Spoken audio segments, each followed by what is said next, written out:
Les secrets d'une langue. L'expression pleuvoir à verse pour parler d'une pluie drue, subite, abondante, souvent de courte durée mais qui fait grand bruit. Une de ces pluies inattendues que les routes ne parviennent pas à absorber et qui rendent la chaussée dangereuse.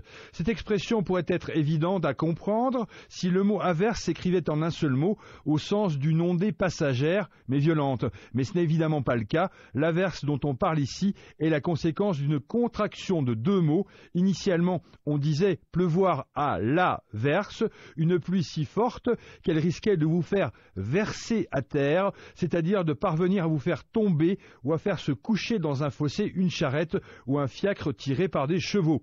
À verse, en deux mots, était somme toute la version adverbiale en ancien français du verbe se renverser, et une averse ne voulait pas dire autre chose à l'époque que risquer de tomber à terre.